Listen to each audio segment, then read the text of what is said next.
welcome to this special edition of the Sugar Show podcast. I am bringing my favorite humans along for our ride. This has been quite a time for all of us in this country, especially in the beauty industry. And so today I have on Angela Green, my dear, dear friend, who is going to help us with our business building for when we come back out on the other side. And we're learning so much now so that we can run our businesses smarter and better when we come back from this. So hi, Angela. Hi, Shannon. Thank you so much for having me today. Oh gosh, you were like one of the first people that I thought of when, in fact, we had talked about doing a podcast a while ago. And when it was time to think about who I wanted to be addressing our audience, you were like, your big, beautiful smile was like, oh yeah, Angela's one of them for sure. I know, right? Flash it, girl, flash it. Yes. So we have a lot to smile about, a lot to be thankful for at this, in these times we're living in. But as beauty professionals and specifically as estheticians, we have a lot of opportunity to rebuild or to continue to build and to revive our businesses once all of this has passed. So what we do now will certainly set us up for success in the future. Yep. If you really think about it, and we talked about this before, if you think about it, I have to chuckle. I have dogs in the background because we're all at home. But we were talking about how we've gone through this time of the unknown. So the first kind of week has been, is it really just a flu? Is it, do I need to close my business? Oh, if I just clean more, it'll be fine. And that has kind of dipped into this place where we're in it. We're sheltering in place as we speak. And now is the time to say, okay, now we know we're going to get out on the other side of this. So how can we prepare now, which is what we're going to talk about today, which is really, really thrilled about having you here with me to share that info. So we got this. I keep saying it. I got my Good Vibes sweatshirt on again. I'm going to wear this thing out. I tell you. Wear it out. But let's start with Angela. I want, for those of you that have never met Angela, I want to have her introduce herself about all the cool things that you do in our business world. Talk a little bit about, what you're working on now. And then we're going to dive right into how to handle this time. So Angela, take it away. Help us to understand, who is Angela Green? Okay, well, bio in short is that I grew up in the beauty industry. My mother did hair, and I watched her build her business from the time she was in school to building her business behind the chair. And she was in school, and I would go with her about 12, 13 years old. And I was supposed to be doing homework in the back, but I was really listening to, what they were talking about. So I learned about color, and I learned about all these great things that cosmetologists do. So fast forward, built a career in human resources, which is great, and still, kind of dabble in that from time to time, because it's just a skill that you never really let go of, but always have a passion for the beauty industry. So I owned a spa in Oakland, California. It's about the time that we met, or maybe shortly after I closed the spa there. And I closed the spa because of the recession that happened back in 2000. That's right. No, 2000, was it 7? Yeah, 2007. It was like 7, 8, 9, 10. Right? Yeah. And so I'm just thinking to myself, why am I going through this? We were doing great. We were actually in the process of expanding, and it all just came literally crashing down. So I thought, what am I going to get out of this? And that's been the journey ever since. What I've gotten out of it is a lot to give back, a lot to teach others about how to shift and adjust during difficult times, how to prepare when times are good, and again, how to shift and adjust when times are slightly uncertain. And here we are again in uncertain times. So I'm just really thankful to have had the gift of that valley so that we can at some point go back and achieve what we all set out to do in this business. And it's just really important to do so. So since that time, since closing the spa, I relocated back home to Los Angeles. So I'm based in LA. And I've been working with Stephanie Lanes with Say Brazil Wax, which is another mutual friend of ours. And, she really kept me engaged. And so as her business has grown, I've continued to be along with them on that journey. I am currently the Director of Education for Say Brazil Wax. We have certified trainers in 6 locations across the country, and also in Barbados, and more to come. And so I kind of manage and coach that team, whether we're out at trade shows or whether they're doing market training, and I keep them up up to speed and up to date on any new products that are being offered by Sabre Zil Wax. So that has kept me quite busy. But again, we're having to shift as well. No more trade shows. I can tell you that for sure. So we have to shift and have to adjust. And we're doing that, doing a great job with that team. But it also frees up some time to work on some of the other initiatives. We were doing some live master classes, and this is really how my coaching business has started and evolved with Skin Biz School. And so Skin Biz School started off really with one concept, and that's called the cost per service worksheet. And we evaluated the cost per service in one of the Sabre Zil classes we were giving on business tips, really the master class. And it was a full weekend. We talked about facials one day, we talked about waxing on the alternate day, and we really drilled deep in terms of what can you do to really build and sustain your business. What are you missing? What needs to be put in place? Systems, process. And a lot of that came down to how much you're spending, how much you make, how much you pay yourself, and then what's left at the end of the day to reinvest in your business. So this is essentially what, again, started my coaching practice and really what people kind of know me for, that know me, Angela.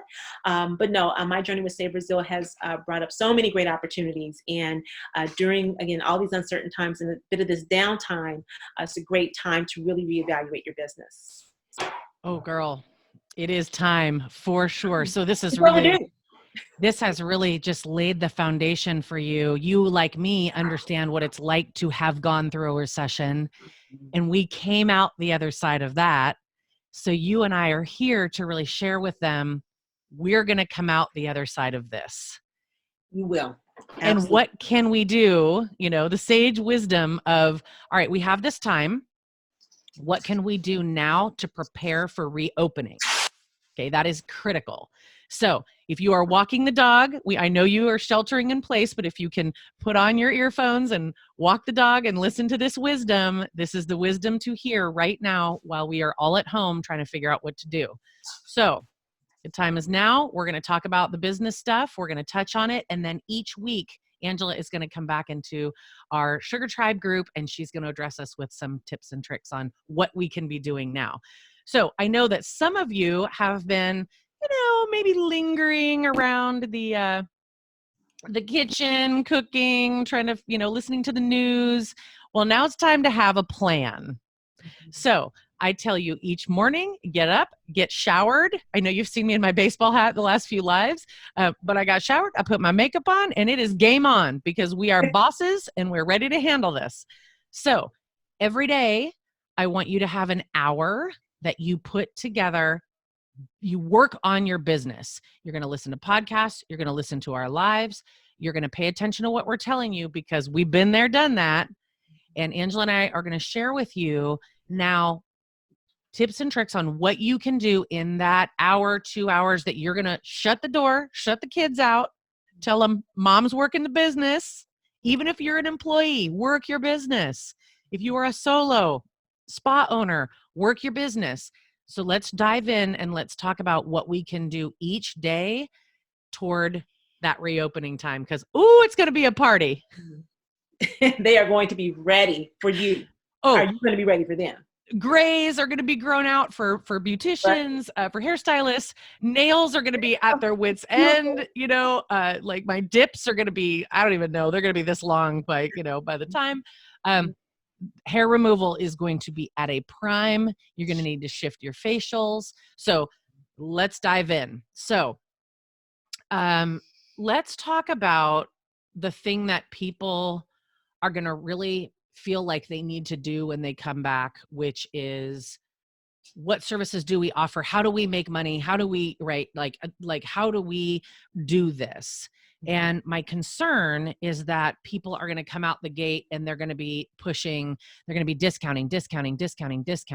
And I think if we scale back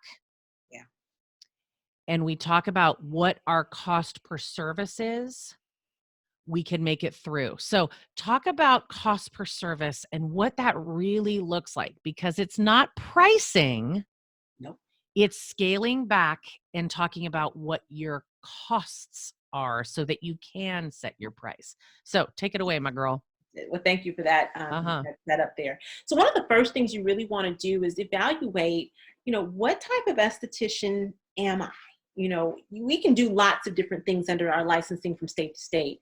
But when you really drill down, am I the type of esthetician that believes in, you know, more organic products? Am I the type of esthetician that loves to do peels? You know, what is your core? What is your specialty? And that will really help set a course for what your absolute needs are in your business.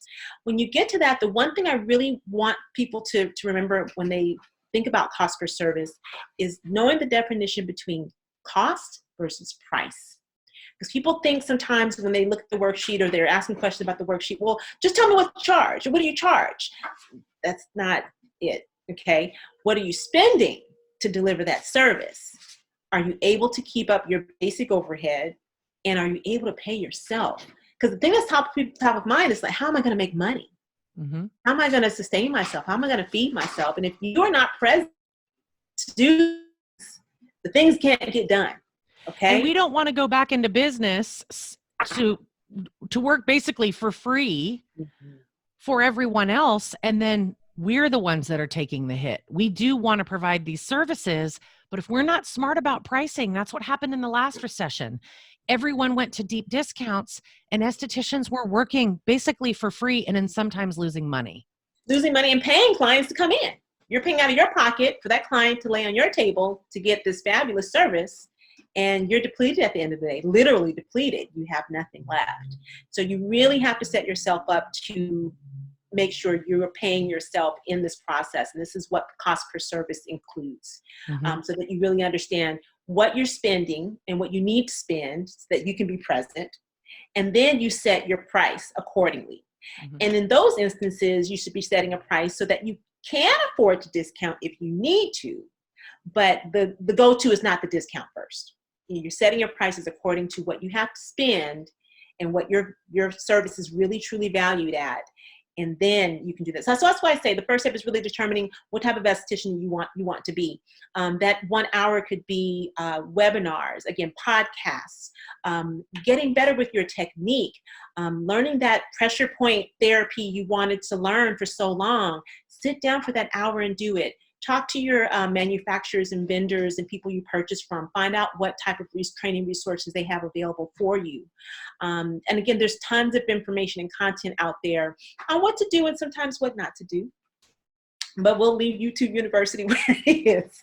But again, really start to think about what type of services you do and how you can be better at those services. And that will then determine how you move forward in your business once things are back on track.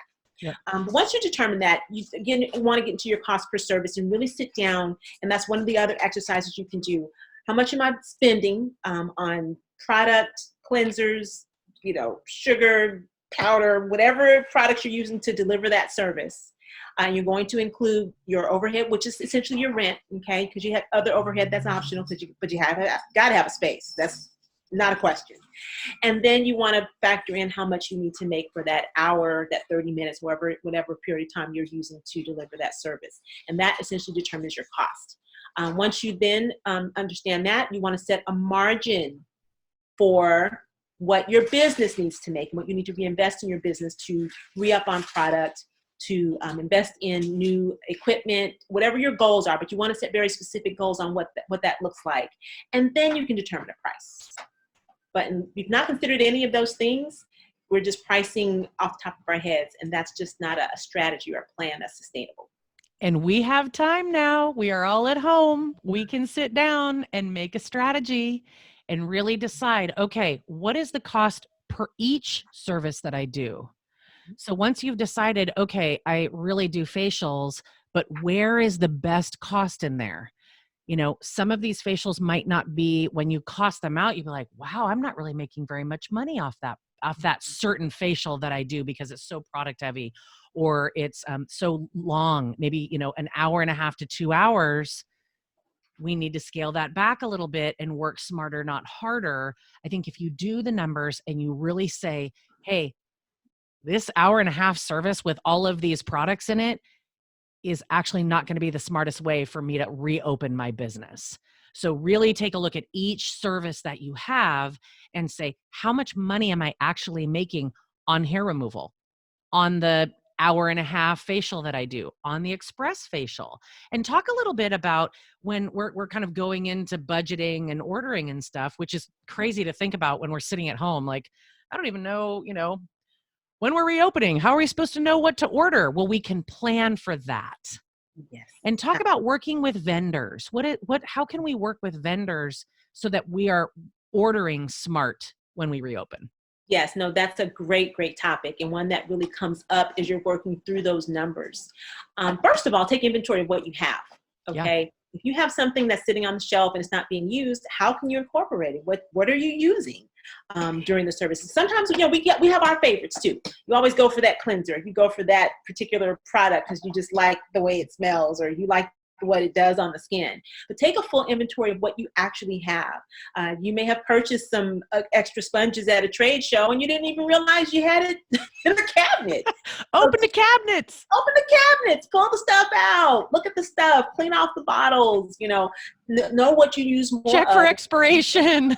Check for expiration dates. You may not be safe to use that on that client next time. Okay. So first of all, take inventory of what you physically have. Then you can certainly take a look at your service. Like I said, when you know what type of esthetician or what type of service you really want to deliver, you will understand what products you're going to need to deliver that. So let's just say that I love chemical peels and I want to do chemical peels. Well, I might use more disposable products with something like that, more 4x4s and 2x2s and cottons. And so those are things I'm going to order. If I'm doing more, hands-on facial, lots of massage and all of those different modalities, I might not be interested in using a lot of machines or other modalities that are a bit more aggressive. So really decide on what that looks like. But once you make those decisions for yourself, you want to start to look at your bulk and quantity discounts. So does it make sense to order that 12-pack of sponges? You're only going to get 6 facials. Go ahead and order the 48, okay? You're always going to need certain things. So set yourself up to order those items in bulk. Cotton, 4x4s, 2x2s. Do you like soft cotton? Do you like gauze? And use what you have. Order those items in bulk. A lot of us are with the glove ministry. You're going to need gloves in perpetuity. So set your budgets up so that you can order a case of gloves that you like, as opposed to ordering one box or 2 boxes, because ultimately it's going to cost you more to order that 1 or 2 box than to order a full case. And you save money that way on your cost. Mm-hmm. One of the things. The other thing, when you get to retail, the other thing you want to consider is definitely working with your manufacturers. Understand what their quantity discounts are. Do you have a minimum purchase for free shipping? A lot right now, if you're in a position, a lot of people free ship, or they're offering additional products in lieu of just wanting to make sure that we're all staying in business. So you can't take advantage of any of those things for things you're going to need for your business once we were through this. By all means, take advantage of those things, but understand what those terms are, and know that if you can purchase 12 of the cleanser you retail to your clients and get a discount, it takes the price of each product down, but you can still charge the same. Yeah. So understand what those numbers look like. Yeah, really dive deep. Really, really dive deep. And I think what some people are going to find, and we're going to talk about this over the next week, and however long we are sheltering in place, I really want you, and I think there's going to be some fear in what to do next, but if you put your numbers down and you really understand that you don't want to put yourself in a worse place when we come out of this, and you understand your numbers, you can make a decision on whether you return back solo, whether you combine efforts. I think we're going to see a lot of estheticians combining efforts and sharing rooms and kind of sharing supplies so that we can get through this together. Maybe some of you become employees because you understand now that you actually will make more as an employee because you don't have all of this overhead. I think you will be able to make that decision as we get closer to reopening, because you'll know your numbers. It won't be this fearful guess or freak out of closing the doors, right? Mm-hmm. I know I was able to close the doors on Sugar Mamas a few days ago. because as of this recording, because I know my numbers, I know who I have, I know the clients that I have coming back because I'm advanced in this, right? For those of you that are new and are just starting out, combining efforts or becoming an employee for the next little bit, if you work on these numbers that Angela is suggesting, you'll know how much it's going to cost for you to open back up as a solo. I bet you're going to see a lot of that in the next little bit. Hi, Angela. I think you'll absolutely see a lot of that. And there's no shame or defeat in any of it. When I talk to estheticians about opening their own businesses, it can be very overwhelming just if times were normal, or yes. just if we go back a month or so. It's already overwhelming enough. So the last thing you want to do is to enter into something where you're having to exchange with people and all of that, and you're constantly overwhelmed. These are the conversations you want to have with yourself, have with your friends, your loved ones, your trusted advisors, so to speak. People like us, get involved in groups and things like that. And again, there's no shame, no defeat in being an employee for a period of time. And you need to work your numbers there as well. A lot of conversations I've had in the past with, okay, I'm not sure if I want to work with somebody. They only pay X amount of dollars per hour. Well, hold on. Let's take a look at this. Have you factored in the commission split you get for retail, for services? Have you factored in your tips? Have you factored in the freedom you're going to have and the lack of overhead you're going to have if you just go in, do the work, and then come on out at the end of the day? So, it's really not a bad or a negative thing if that's what you have to do to ultimately do what you want to do. But when you are going into business or you're re-entering into business, some of you may decide, that's it, I'm done with the employee thing at this point in my life. I want to go out on my own. This is the time to prepare for it now, now. And to really be wise about your numbers. These are changing times, and the only way we get through this is together and with knowledge and wisdom, because with knowledge and wisdom grows strength and the ability to make these big decisions. We got this. We got you, SugarTribe. And Angela, we're going to let them go because they got to go get to their numbers.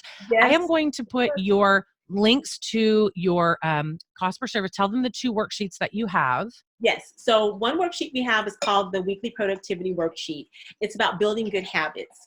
You're taking a look at your services, and you can customize this worksheet to whatever services you provide. If you provide 2 services, just 2 services. If you provide 10, list all 10. And you're setting the goal and the actual services that you're going to do for that week. So you start off with your goal, and you finish the week with your actual. And then you kind of plug in how much each service is worth. You figure out how much you've made by the end of that week. The second tab to that worksheet will then plug in what you made for that week and then what you can physically afford to spend. You have to get money from another source, or did you make enough that week to really spend on what you need? Again, including replacing what you've used for that week, and of course, including what you need to pay yourself. Yes. I find that a lot of estheticians pay themselves weekly. It's a nice incentive. At the end of the week, you're going to get X amount of dollars. Some prefer to pay themselves, every other month. Some prefer to pay themselves once a month. Some of us who are not planning are dibbling and dabbling from day to day.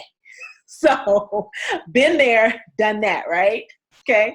So the second so the weekly productivity worksheet just really builds good habits. And once you start to use the worksheet, it almost becomes second nature. You look forward to saying, okay, wow, I made this much, or I set a goal for this, but I fell quite just short. What do I need to do to adjust for the next week? Okay. And that may be where you need to promote, not discount, but promote certain services so that you hit those targets and you know what it is you need from week to week, month to month, and then what you need for the year to live and to be great, right?